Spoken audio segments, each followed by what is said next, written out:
Olá. Bom, como é que os cientistas fazem para organizar todos os seres vivos e saber exatamente de que animal, ou de que planta, ou de bactéria nós estamos falando?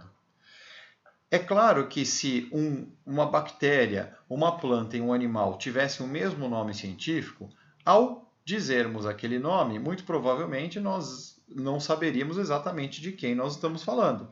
É como se na sala de aula houvesse uma pessoa chamada Mariana, só apenas uma, então é fácil identificá-la. Mas se houvesse muitas Marianas, 3, 4 Marianas, o sobrenome dela seria fundamental para nós podermos identificá-las. É assim que os cientistas pensam ao classificar os seres vivos.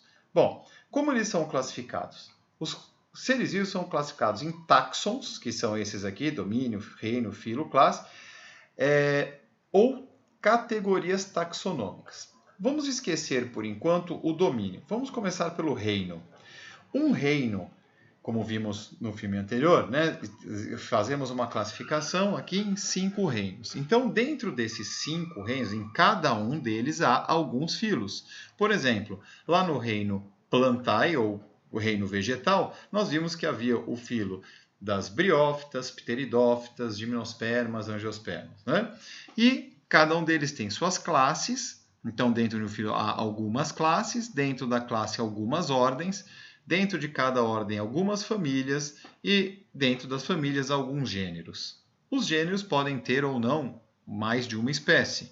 A espécie seria o nome final do organismo, ou seja, os cientistas procuram, embora ainda não seja um fato, né, isso acontecer, eles ainda procuram fazer com que cada organismo tenha realmente apenas o seu nome sem ter duplicata de nome, ou seja, sem ter uma planta e um animal com o mesmo nome, por exemplo. Vamos a um exemplo aqui, que é o mico-leão dourado. Né?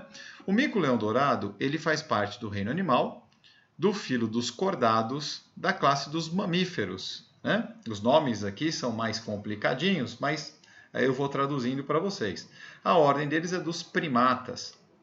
Os macacos, em geral, pertencem à ordem dos primatas. A família Callitrichidae, ou Callitrichidae, e ao gênero Leontopithecus. A espécie Leontopithecus rosalia. Então, espera um pouquinho. Não há nenhum outro Leontopithecus rosalia no mundo. O único organismo vivo que tem esse nome é o mico-leão dourado. Então, em qualquer parte do planeta que um cientista colocar num trabalho científico ou expressar o nome Leontopithecus rosalia, todos os outros cientistas, né, bem informados do meio, saberão que ele está se referindo ao mico-leão dourado, que pode ter nomes, que obviamente tem nomes distintos em línguas diferentes e até mesmo pode ter nomes distintos dentro do nosso país. Tá bem? Um outro exemplo aqui, olha, a abelha comum, ela é a Apis mellifera.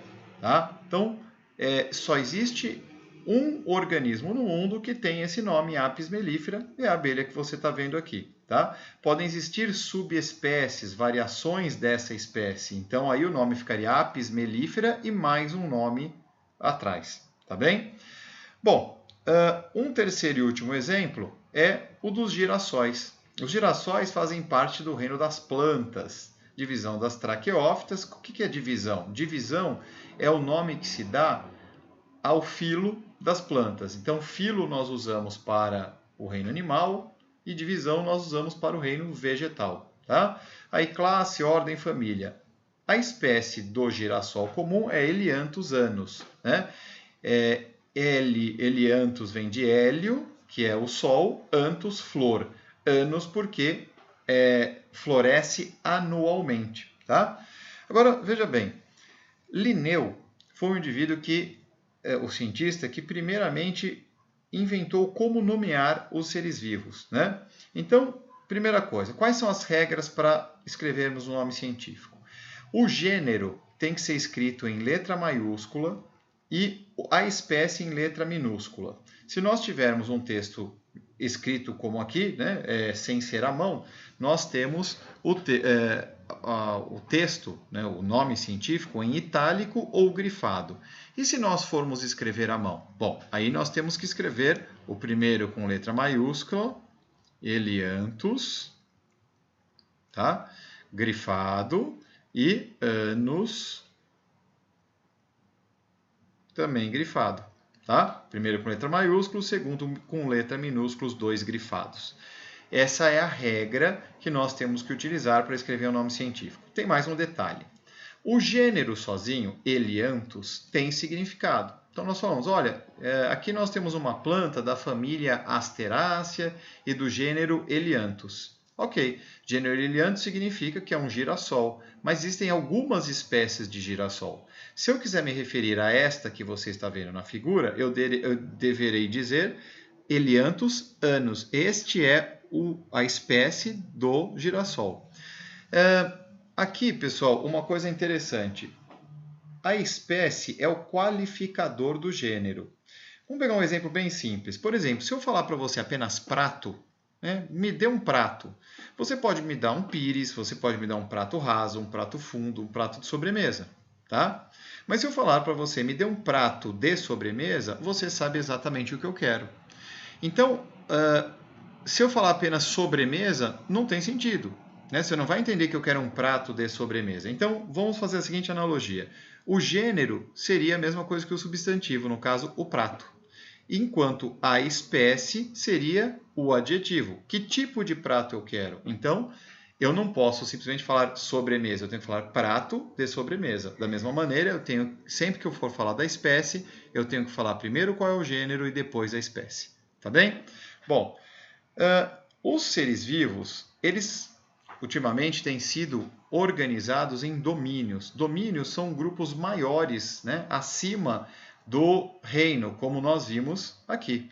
Então, os reinos estão dentro de 3 grandes domínios. Quais são esses 3 grandes domínios? Então, estão eles aqui, ó, bactéria, arqueia e eucária. O reino bactérias abriga justamente as bactérias comuns, que causam doenças, que fazem decomposição de organismos que morrem, tá?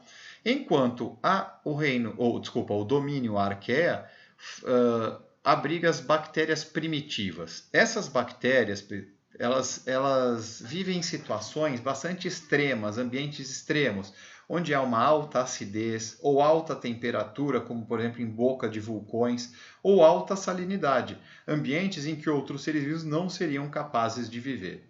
E o último grupo, o último domínio é a eucária, do qual fazem parte os filos, tirando